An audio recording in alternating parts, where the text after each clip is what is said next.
just been reading this book, written by an eminent psychiatrist on the basic reasons for murder. He breaks it down into 3 categories: greed, passion, and revenge.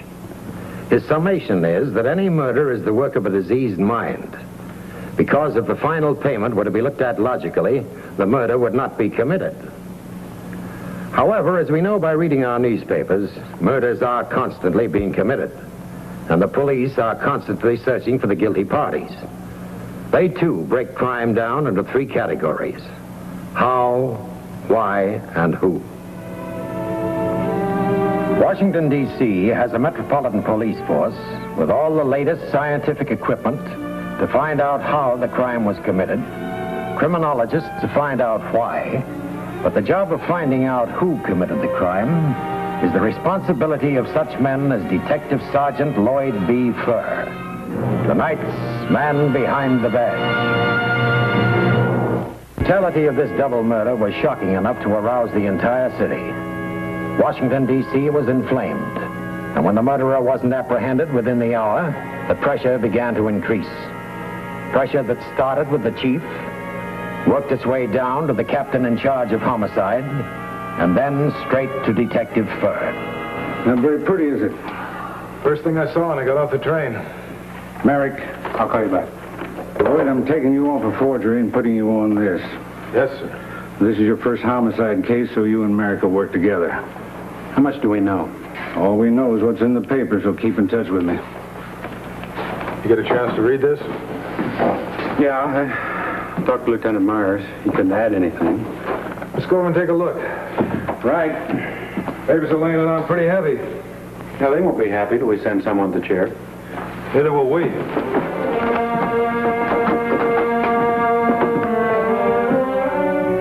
According to the papers, the crime was committed at 2 a.m. They were right. The 2 watchmen guarding a department store were both knifed to death. The papers said the police had no suspects or clue to the identity of the assassin. They were right again. And they also said that it looked as though someone was going to get away with murder. This time, they were wrong. Miss Mallory? Yes? I'm Sergeant Furr. Am I a suspect, Sergeant? No, ma'am. However, you are in charge of the tea room. And this is where the man and men gained admittance to the building. Well, I've been sitting here for an hour. No one has even talked to me. Maybe I should call my lawyer. That won't be necessary. This is my partner, Sergeant Merrick. How do you do? Is that what he They used? found it next to the body. Manager thinks it belongs to the kitchen, but there are no prints on it. Take this back to lab men. Mrs. Ogden used that knife. She works behind the buffet table. When was the last time you saw her use it? Last night before she went home, she put it away. We checked her time card. Checked out at 6:10. Restaurant closes at 5. That's right. Will you show me where she kept it? Of course.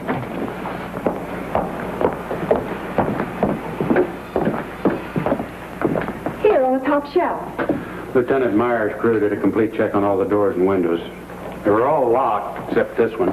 The lock is broken. I spoke to the maintenance half a dozen times, but they were always too busy. How long's it been broken? About 6 months. Well, thank you. I think that'll be all for now. May I go home now? They wouldn't even let us serve lunch today. Just leave a number where you can be reached, in case we want to talk to you again. I'll be home. You see, I'm so upset. When I'm tense, I read to relax. Yes, ma'am. I read murder mysteries. This is just like the first chapter. We'll call you. Most people say they can figure out the ending, but I can't. Never. I'm always surprised in the last chapter. Will I be able to find out how it comes out? We can tell you that now, ma'am. You can? Yes. There's myself, Detective Merrick, and about 500 other men. We're looking for whomever did this. It might take us a long time, but in the last chapter, we'll get him. Deduction has its place in a modern police force. The position of the knife indicated that a man standing on his tiptoes would have to be at least 6 feet to reach it. The fact that the only unlocked window in the department store was used indicated that it must have been someone familiar with the store.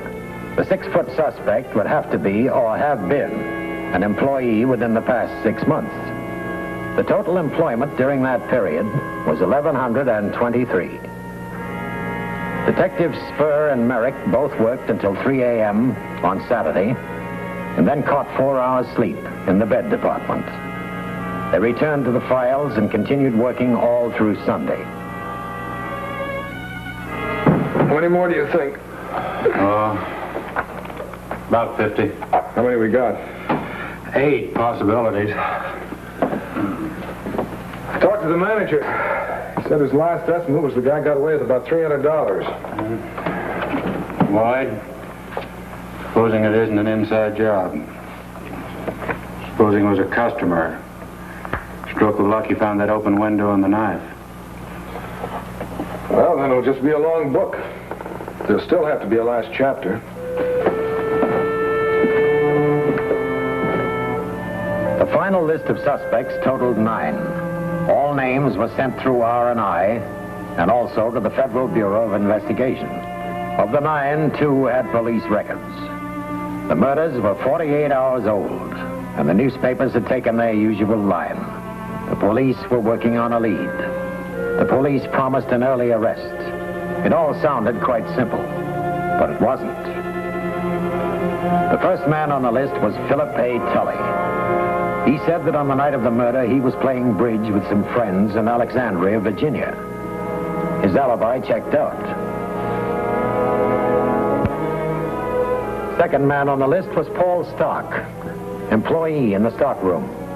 His alibi checked out.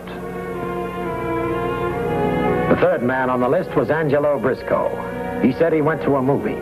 He was told to get dressed and come down to headquarters. He spent a very uncomfortable 2 hours while his story was checked out. The fourth man had been in a veterans hospital at the time of the murders. The fifth had been unable to locate. The sixth were out of town. The seventh had died a week before the crime was committed. The eighth had been at a party. And the ninth, Vincent Wells, was waiting in the interrogation room. He had answered some questions, some he couldn't.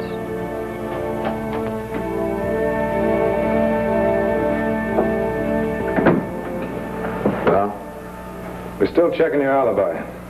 It should be easy. I was babysitting for my brother-in-law like I told you.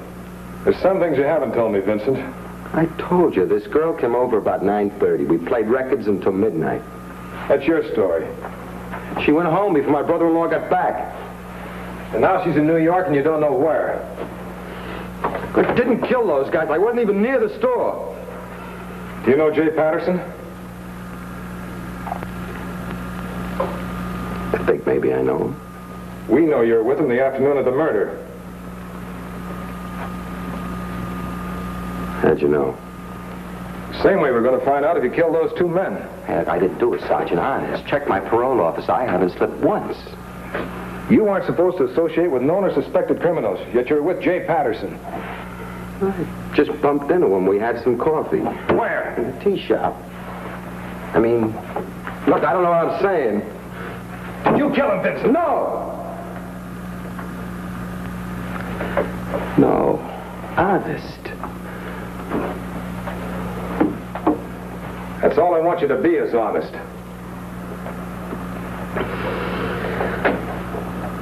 I know Jay.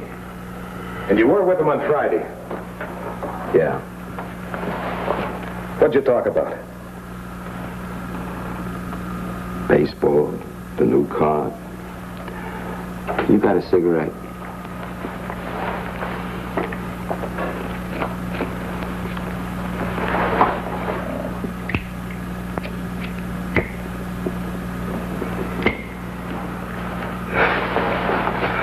You're a pretty nice guy for a cop. That's what my wife says when she wants a favor. Look, do you have to say where you find out things? I mean, I'm going straight. I don't like to squeal on a guy. You'll be protected.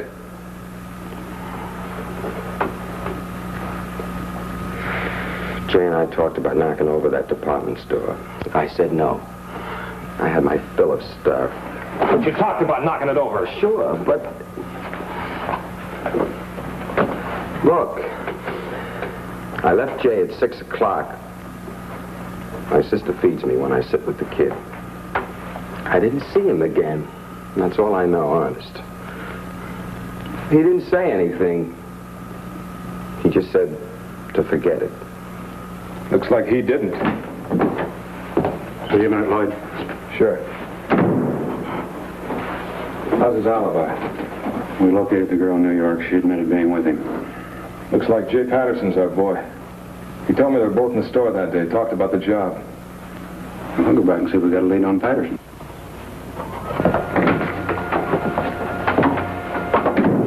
Yeah, your alibi checks out. You had me worried. I mean, being I got a record and everything, I figured it'd be easy to pin this on me. It would have been if you did it. You no idea where we can find Jay Patterson. Sergeant, I don't even want to hear his name. He's the wrong guy. We think he's the right guy.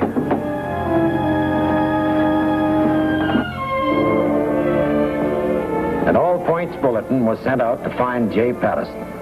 Age 27, height 6'1", wanted for interrogation on a murder charge. 3 weeks passed, and not one lead came through. Washington was a big city. There were plenty of places to hide, and Jay Patterson seemed to have found a good place. Lineup this morning looked like a bunch of centers and a basketball team. Oh, he might have skipped to Baltimore and hopped a banana boat. Guy could be buried in South America by this time. We checked every ship loaded or unloaded in the past 3 weeks.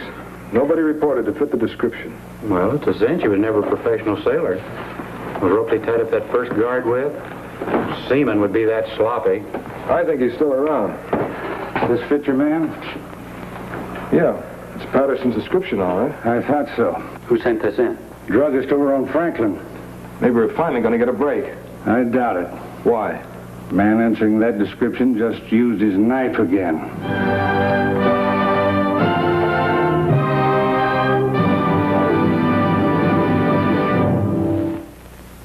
The druggist, who luckily had only been wounded superficially, had agreed to come to headquarters and try to identify a picture of his assailant. He was handed 5 photos, and without hesitation picked out a rogues gallery picture of Jay Patterson. He was thanked for his help and asked to give a statement to the secretary on his way out. Detective Lloyd Furr now was assured that the man he was looking for was still within the city limits. Still gives him plenty of places to hole up, Lloyd. Yeah, if he's pulled another job, he's run out of money. He only got $35 from the druggist. How long do you think that'll last him? Oh, if he's careful, about 10 days. He doesn't strike me as being the careful type. Well, I'll get him to run off a batch of his description and circulate him around town. Phil, just how much do we know about him? Enough to send him to the chair? Yeah, I know that, but not enough to find him. I'd like to get a line on his habits, his likes and dislikes, how he kills time. If I can learn enough, maybe he'll show us where to look for him. It's worth a try. He's killed 2 men, almost 3. He's got nothing to lose by going right on killing. And we better find him before he runs out of money. Start with his mother. Well, do you think she'll cooperate? How'll she feel about talking? How many kids you got, Phil? 3. Tonight when you get home, ask your wife how she'd feel.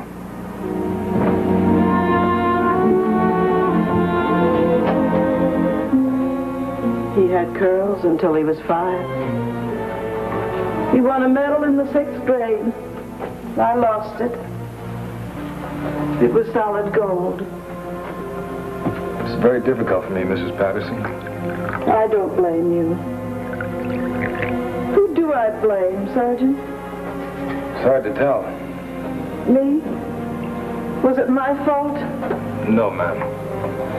He's been in trouble so many times, and I forgave him. I always forgave him. Was that wrong? Maybe it was discipline and not forgiveness that he needed. The Bible says to forgive. It also says that a man must pay for his sins. The man who commits them. Not his brother, nor his mother.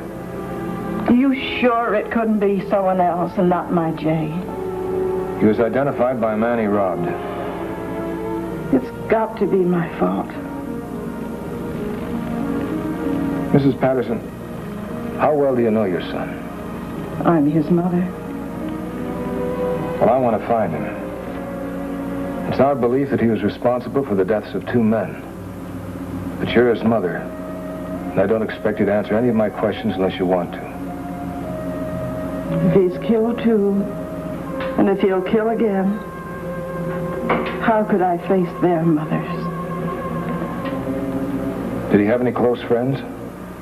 I don't know. How'd he spend his leisure time? I don't know. Did he have a girl? I don't know. I see. No, for the first time I see. My son was a stranger.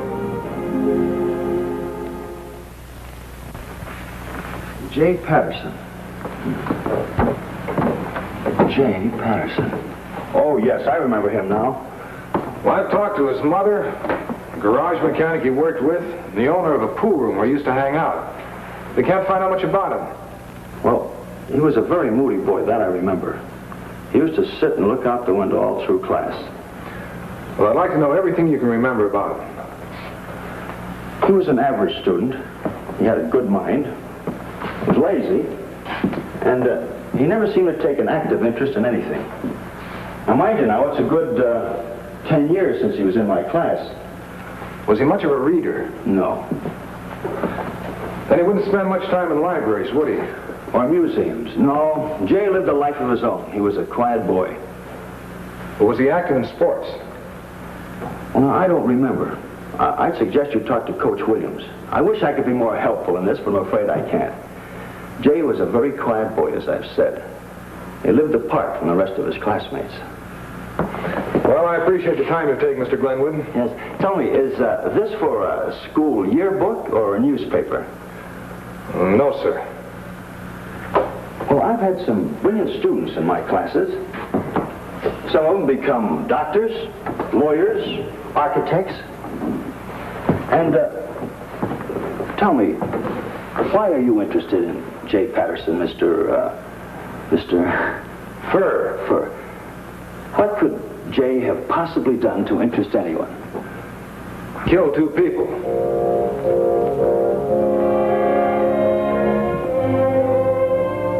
Detective Lloyd Furr kept piecing together all the bits of information he was gathering.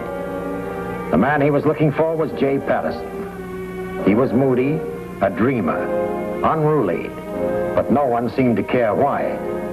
Everybody had a different interpretation of it. Everyone thought they knew all about it, but nobody knew enough to tell Detective Furr where to find him. Then the circulars that had been sent out began to pay off. Mr. Brand? Yes? I'm Detective Furr. My partner, Detective Merrick. Oh, about that man that I recognized, right? That's right. Do you mind if I arrange these? Woman comes in, spends 20 minutes, doesn't buy a thing. You think you could pick him out of these photos? If his picture's there.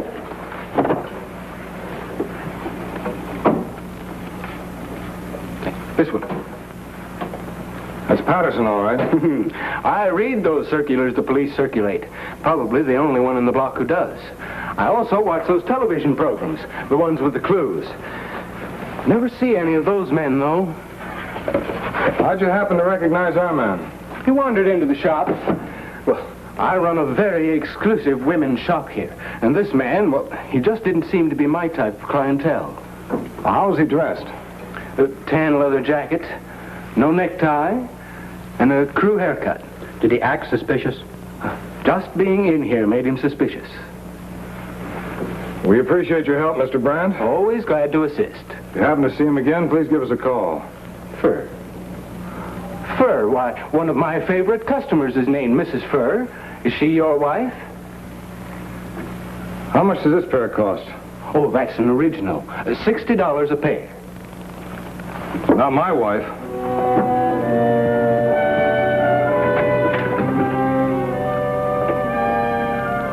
No, I haven't seen Jay in over a year. He in trouble? Well, we'd like to have a talk with him. He'll have a tough time. He can sit all night and not say a word. Do you know him very well? Well enough. Do you take you dancing? Dancing? After 5 shows a day? No. Oh, we only went out a few times. Then to the movies. You haven't seen him in over a year. We had an argument on the phone. Haven't seen him since. What was it about? Oh, I guess it was silly at that. But you see, after 5 shows a day, I'm beat. Jay's the type of guy that, well, he can't sleep and he won't let anyone else sleep. So he called me every night about 4 o'clock in the morning. Imagine, 4 o'clock in the morning. Every night? Oh, sure, for a solid month. He was a great one for talking on the phone. Why 4 o'clock? Oh, like I told you, can't sleep. Won't let anyone else sleep, so goes to an all-night movie. And they shut up at 12 or 4 o'clock in the morning. Calls me. Any wonder I blew my top? Oh, there's Sammy saying my date's here. What did he talk about? No, himself. What about himself? Usual junk. About what a big man he's gonna be. Funny, isn't it? What? When a man stops talking, gets into trouble.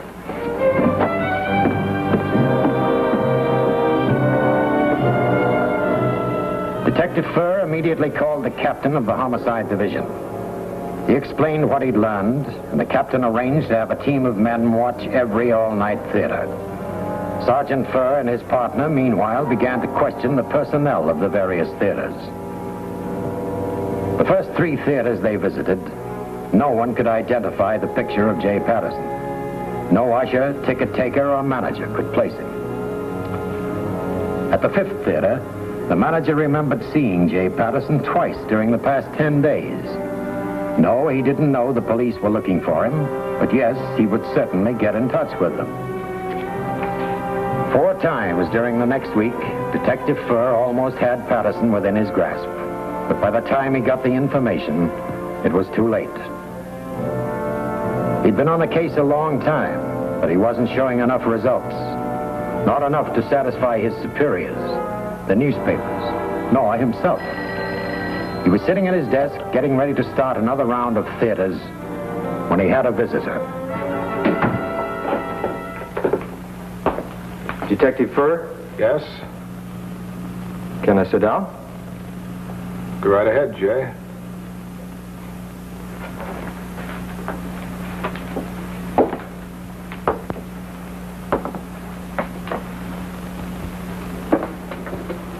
I asked 3 cops where to find your office. None of them recognized me. They recognized you, Jay. You had all the bus depots, airports, railroads covered. I couldn't get out of town. We were having a little trouble trying to find you. I spent most of my time at the movies. We'd have found you. I know. Why are you giving yourself up? I got a police record. I spent a lot of time talking to cops. I know. Found out you talked to my mother. Spent a long time with her. That's right. I saw her about an hour ago. She told me about you. She said you talked quiet. You treated her like a human being. I felt sorry for her, Jay. But you haven't answered my question. Why are you giving yourself up? And why'd you ask for me? My father ran out on her. I broke her heart. I wanted to meet the only man in the world who was ever nice to my mother.